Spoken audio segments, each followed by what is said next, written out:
Assalamualaikum warahmatullahi wabarakatuh. Bertemu lagi di program Abicara. Kali ini seperti biasa dengan saya Riza dan saya sudah ditemani oleh Bapak Nabil. Halo Pak Riza. Halo Pak, sehat Pak ya? Sehat. Oke, dan seperti biasa dengan Bapak Agus Susanto. Ya, semangat Pak Riza. Semangat. Oke, teman-teman jangan lupa untuk menerapkan protokol kesehatan, jangan lupa mencuci tangan, pakai masker dan menjaga jarak. Walaupun kasus COVID sudah menurun, tapi kita harus tetap waspada. Baik, bicara kali ini kita akan ngobrol santai dengan Anissa Yusuf. Beliau adalah komikus ya. Komiknya namanya Butterfly Ink. Nah, hari ini kita akan berbincang dengan beliau membicarakan terkait dengan hak cipta. Maka teman-teman ikuti terus program Abicara berikut ini.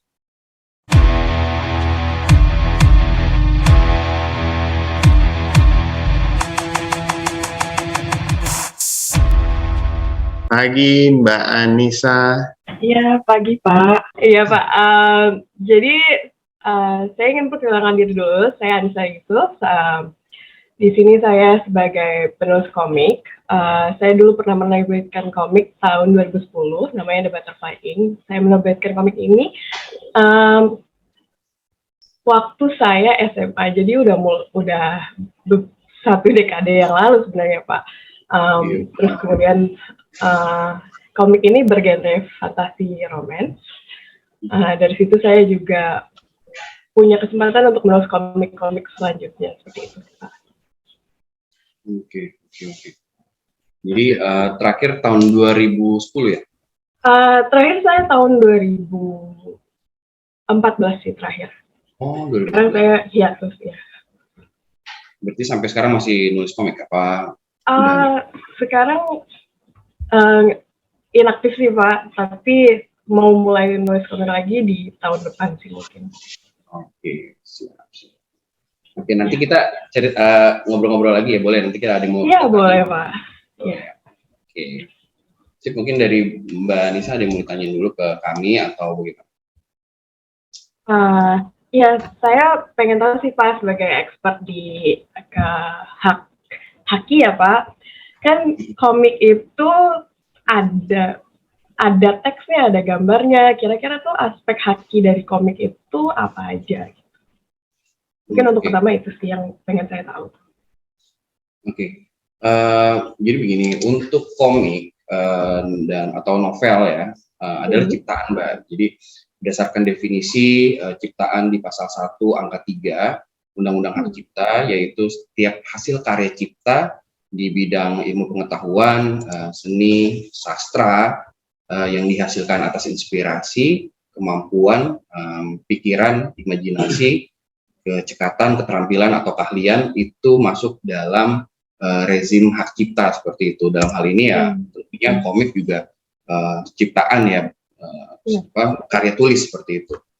Jadi walaupun tidak spesifik dicantumkan di Undang-Undang Hak Cipta, tapi karena komik merupakan ciptaan berupa buku atau karya tulis, maka komik dilindungi oleh Undang-Undang Hak Cipta seperti itu, Mbak.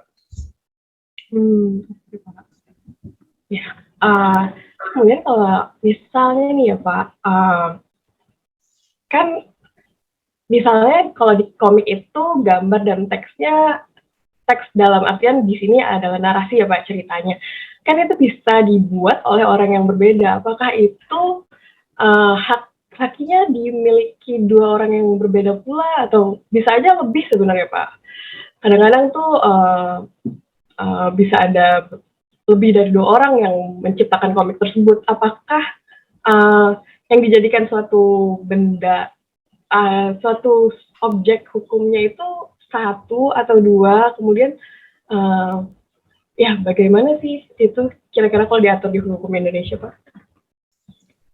Jadi mungkin kita bedakan dulu Mbak Nisa antara pencipta dan pemilik. Atau bahasa lainnya pemegang hak cipta. Jadi atas komik yang terdiri dari gambar dan teks katakan, ini sangat dimungkinkan dimiliki oleh pembuat gambar, pembuat teks, atau bahkan dimiliki pihak lain. Karena sebagaimana kita ketahui bersama juga, pemilik dan pencipta bisa jadi adalah pihak yang sama, namun bisa jadi juga adalah pihak yang berbeda. Jadi semua ini akan kembali ke berbagai faktor, misalnya faktor pengkreasian, asal muasal, ciptaan, faktor finansial, atau bahkan faktor perjanjian yang ini pada dunia bisnis yang sering berjalan. Ya, kurang lebih seperti itu, Mbak Nisa. Oke, kalau di scene Indonesia kan scene komiknya Indonesia kan kadang gitu ya Pak. Jadi kayak ada yang nulis ceritanya, ada yang nulis ada yang maksudnya ada yang nulis ceritanya, ada yang gambar gitu. Jadi mungkin kalau di Amerika kan sepertinya lebih kompleks lagi tuh Pak. Kadang-kadang gambarnya bukan digambar oleh satu orang aja, tapi ada yang juru tintanya, kemudian ada yang juru warnanya. Apakah kalau kayak seperti itu karakternya itu hakinya dimiliki beberapa orang gitu Pak? Atau itu semua balik lagi tadi yang seperti Bapak bilang tergantung faktor perjanjian atau seperti apa tuh Pak? Jadi bukan hanya di Amerika sebenarnya Mbak Nisa, di Indonesia pun demikian. Namun penghargaan atas suatu karya cipta di Amerika lebih dibandingkan jika di Indonesia. Kalau di Indonesia ada film yang diputar di bioskop, suatu bioskop katakan, yang dikenal hanya aktrisnya, sutradaranya, padahal geraknya, suara, latar back sound, bukan hanya suara yang menjadi ciri dari suatu film, tapi back soundnya, gerak-gerak para peran pendukungnya ini juga diberi penghargaan lebih di luar negeri. Jadi sebenarnya hukumnya mengaturnya sama, namun pengimplementasiannya aja sih Mbak Nisa yang belum merata. Oke Pak.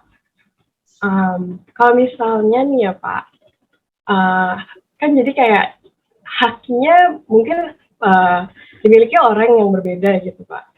Apa itu bisa didaftarkan kalau kayak gitu Pak? Apa harus jadi misalnya didaftarkan misalnya kan saya nulis ceritanya, berarti saya daftarkan aja ceritanya gitu, jadi milik saya. Tapi atau apakah itu misalnya dalam sini kan konteksnya komik Pak, apakah itu harus didaftarkan dalam suatu kesatuan seperti itu Pak?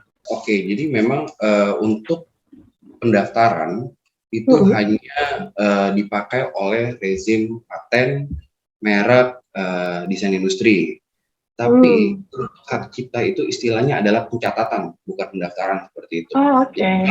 Jadi kita luruskan dulu terkait pendaftaran dan pencatatan seperti itu. Jadi supaya sure. Jadi untuk rezim hak cipta itu disebutnya adalah pencatatan seperti itu Mbak Nisa. Oke.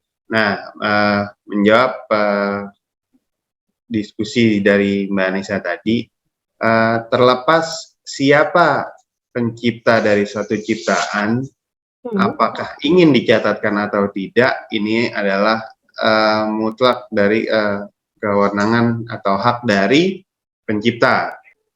Nah, seperti halnya misalnya kalau di Indonesia mungkin ada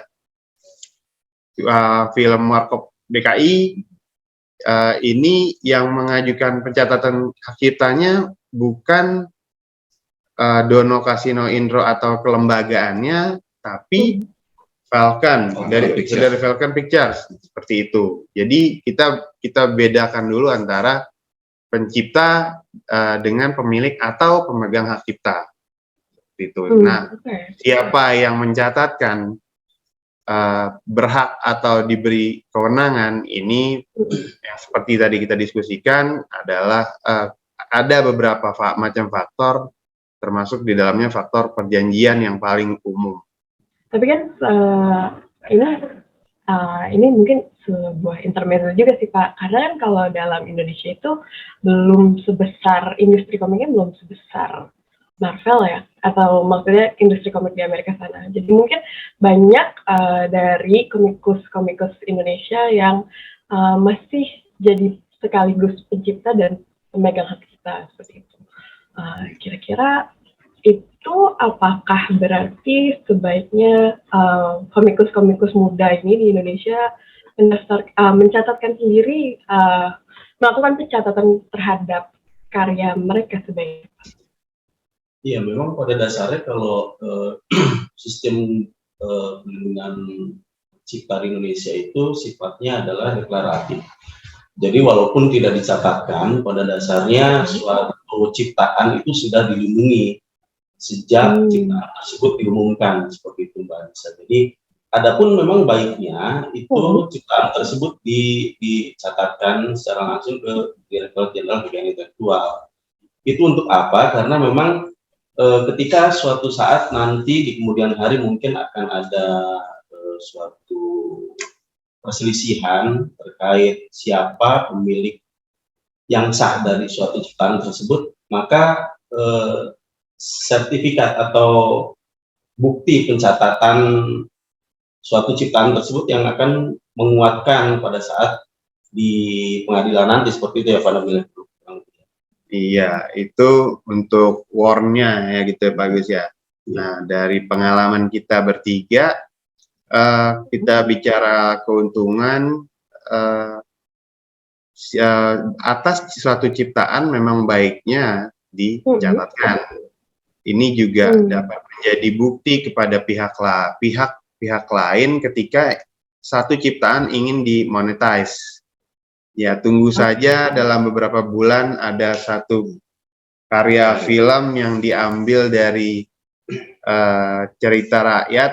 Nah, ini yang sedang dikelola oleh klien kita, di mana klien kita adalah calon pemegang hak ciptanya dan berhubungan langsung dengan sang pencipta.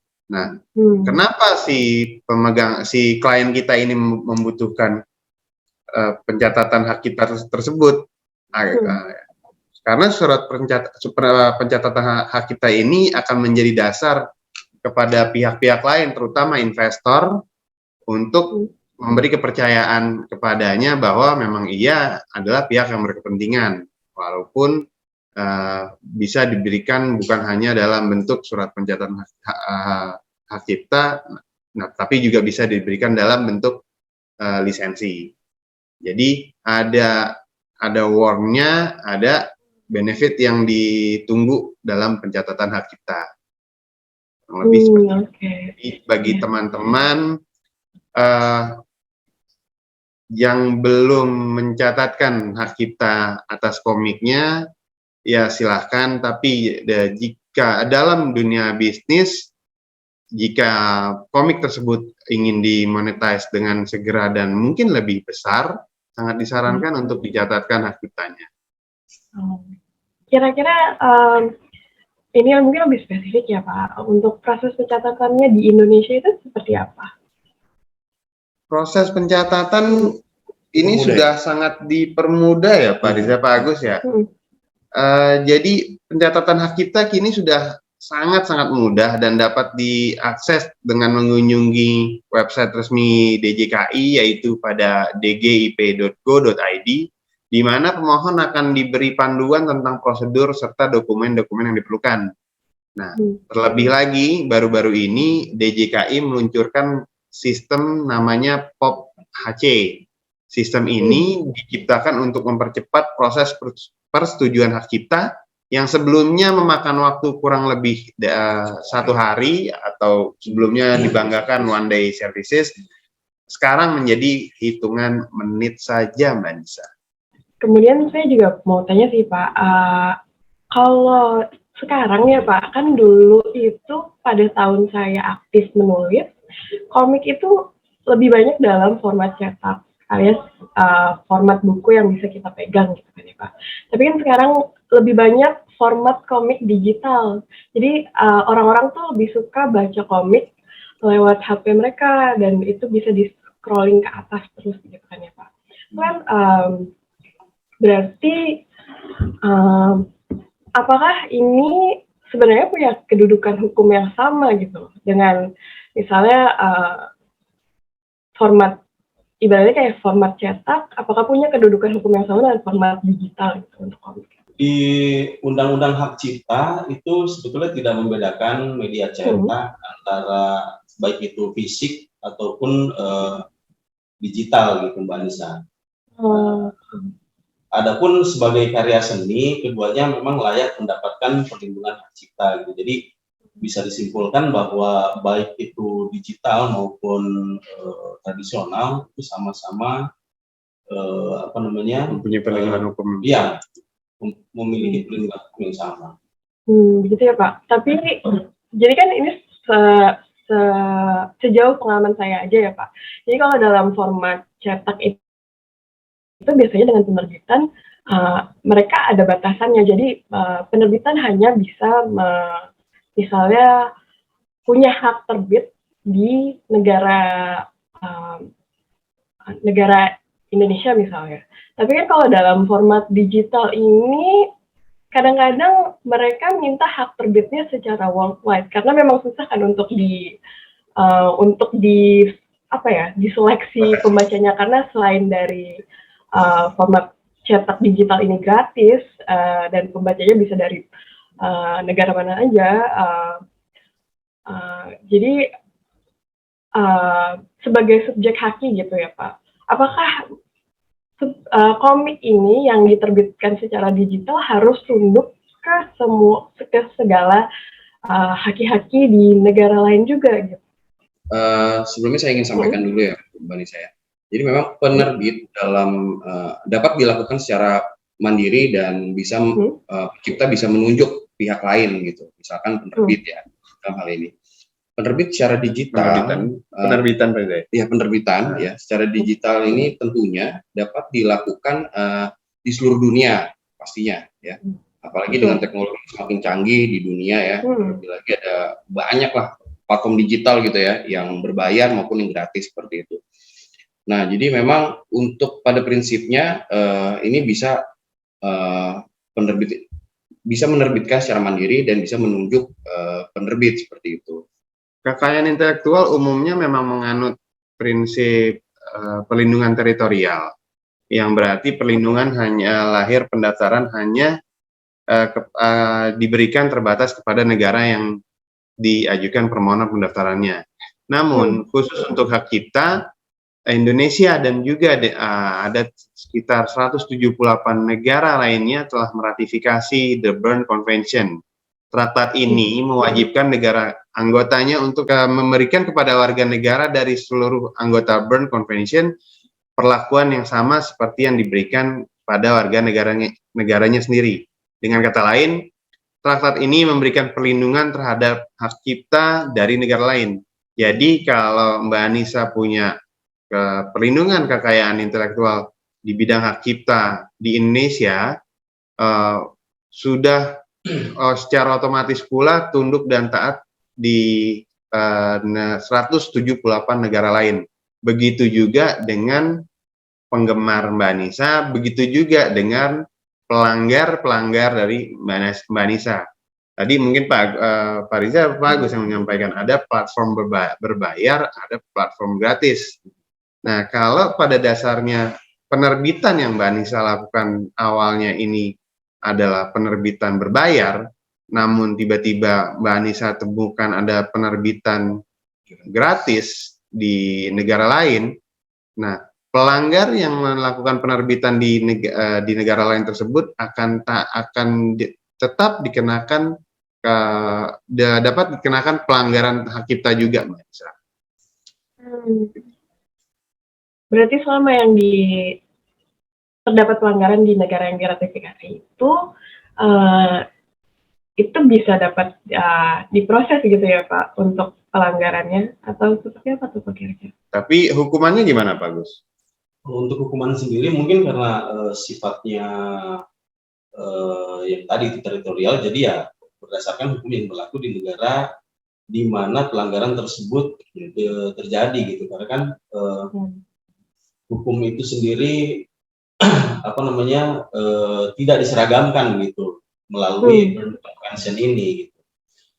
Namun Berne Convention ini mewajibkan anggotanya untuk memberikan kepada warga negara dari seluruh anggota Berne Convention tadi di mana harus ada perlakuan yang sama seperti yang diberikan kepada warga negara sendiri. Jadi ketika ada pelanggaran di Jepang atas buku-buku atau novel ataupun komik yang diproduksi oleh komikus-komikus atau penulis-penulis Indonesia, itu merupakan pelanggaran dan itu harus diadili sebetulnya gitu kan. Nah, itu seperti tadi yang diatur di Bern Convention bahwa perlakuannya itu kan tetap sama. Mulai paham sih mengenai hak ini. Kalau dari saya sih sebetulnya sudah tidak ada pertanyaan lagi, Pak. Oke. Ya, terima kasih banyak atas waktunya dan penjelasannya. Mbak Nisa, sekarang kita gantian yang boleh nanya ya, sedikit aja. Oh, boleh, Pak. mulai apa namanya, jadi komikus secara serius itu dari kapan, Mbak Nisa? Tadi seperti yang saya bilang, saya itu tahun 2009, kebetulan jadi seperti ini Pak ceritanya. Gramedia itu punya anak perusahaan namanya Koloni, dan Koloni ini pada tahun 2009-2010 memang lagi fokus dengan komik-komik Indonesia gitu. Jadi mereka meluncurkan Koloni ini sehingga mereka juga menggait komikus-komikus Indonesia muda yang sekiranya karyanya dapat diterbitkan. Nah, saya itu bagian dari bisa dibilang angkatan pertama atau kedua gitu, Bu, dari komik-komik yang diterbitkan mereka gitu. Dan kemudian saya juga waktu itu melakukan pitching bersama teman saya ke kantor Gramedia sendiri tahun 2009 itu waktu saya SMA. Dan kita melakukan pitching terhadap nama komiknya The Butterfly Ink yang bergenre romance fantasy.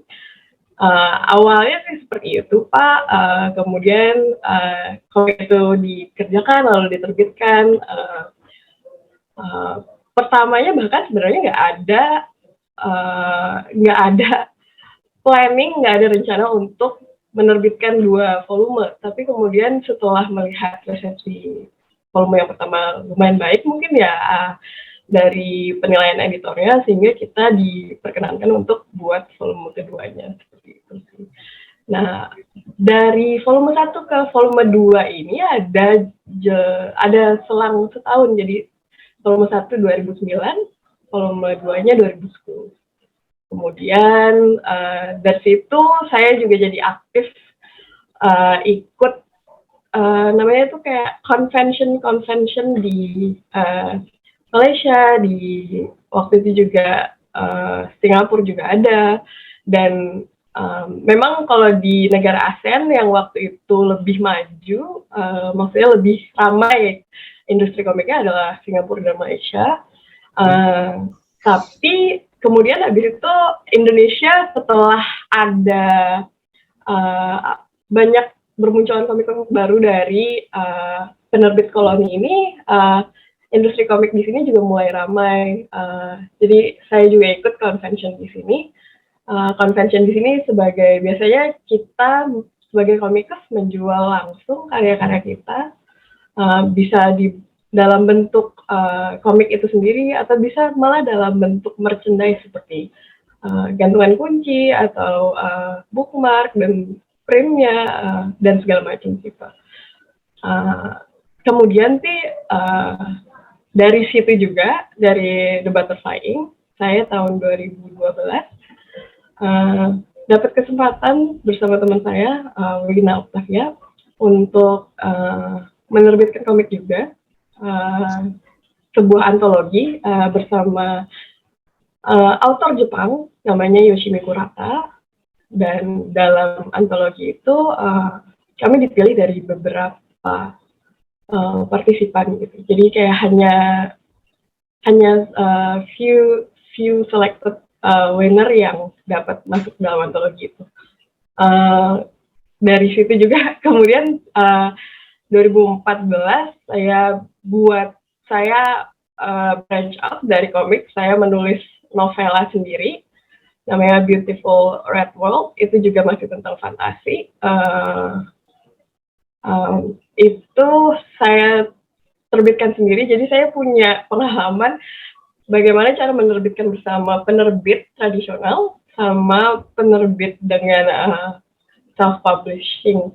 Jadi di saat itu masih belum banyak kayak platform dan resource yang dapat menaungi karya-karya intelektual, maksudnya karya-karya tulis yang Benar, karya-karya intelektual. iya betul ya Pak. Kayak maksud saya kayak karya-karya tulis itu dulu seingat saya ya Pak, karena ini sudah lama juga karya, sudah 2002 sekarang, itu 2010-an. Dulu pasarnya tuh masih belum ada yang terlalu banyak berminat dengan karya tulis fantasi sih Pak. Jadi yang saya ingat dulu pasarnya masih lebih ke suka genre teen lit yang settingnya biasanya ada di sekolah sih. Tapi Bobo udah lama ya Mbak Nisa ya? Iya, saya udah lama, tapi saya tuh mungkin karena kesibukan kampus dan kesibukan kantor juga, jadi kayak saya hiatus gitu Pak. Jadi belum nulis lagi semenjak tahun 2014 itu terakhir. Seperti itu sih Pak. Nisa, ya. Kan kalau setiap komikus gitu ya, kan ada pesan yang pengen disampaikan. Misalnya dia mau kritik sosial atau dia mau yang infomersil lah gitu. Ini kalau Mbak sendiri, komiknya tuh lebih kemana gitu? Oh, kalau nulis saya based on apa? Jujur sebenarnya nulisnya kayak karena saya genrenya fantasi, jadi banyak pesan-pesan yang menurut saya sebenarnya ditarik dari pengalaman hidup saya sendiri, tapi saya sembunyikan di balik pengalaman, di balik karya tulis yang fantasi ini gitu. Tapi kalau untuk kritik sosial sendiri, sebenarnya dari Butterfly Ink sendiri, saya juga waktu itu pikirannya mungkin bukan kritik sosial, lebih seperti pada saat world building saya lebih mikir karena ceritanya ya Pak, mungkin karena Bapak kurang familiar, ceritanya ini seperti ada negara yang mengisolasi dirinya sendiri gitu. Saya mencoba mempotret gimana ya kalau misalnya negara yang mengisolasi dirinya sendiri ini orang-orang di dalamnya bergejolak untuk tidak lagi mengisolasikan dirinya sendiri. Seperti itu sih garis besarnya Pak. Cuman karena itu karya tulis, sejujurnya karena itu karya tulis yang saya buat saat saya SMA, mungkin pemikiran saya sudah tidak align lagi dengan pemikiran saya saat SMA gitu. Kalau sekarang, karya tulis saya yang lebih baru itu mungkin memang lebih ke mendobrak stereotip The Chosen One. Kalau di karya tulis saya yang paling baru, saya lebih bagaimana sih kalau misalnya justru The Chosen One-nya ini yang kita jadikan antagonis, kita bunuh. Lalu apa yang terjadi gitu dengan dibunuh oleh orang biasa seperti itu. Itu yang saya lagi coba explore sih Pak. Kalau misalnya untuk kedepannya saya mau tulis seperti apa, itu sendiri saya sebenarnya lagi masih memikirkan seperti itu. Iya. Pernah nggak sih Mbak kehilangan ide gitu, mau nulis apa sih gitu, atau mungkin ide itu biasanya datang dari mana sih gitu? Kehilangan ide pasti ada sih Pak. Ada kan namanya writer's block ya Pak. Cuman sebenarnya kalau memang suka mengkonsumsi media itu, menurut saya susah untuk berhenti sepenuhnya untuk menulis gitu. Jadi kalau saya pribadi, saya suka mengkonsumsi media, buku, novel, dan saya juga suka mengamati film seperti itu. Sehingga kalau misalnya saya lagi ada writer's block, saya biasanya ya mencoba menikmati sebagai memposisikan diri saya sebagai penikmat aja lagi, bukan sebagai creator. Oke. Baik. Mbak Lisa sukses Terima ya. kasih. Thank you banget. Iya, Thank you Pak.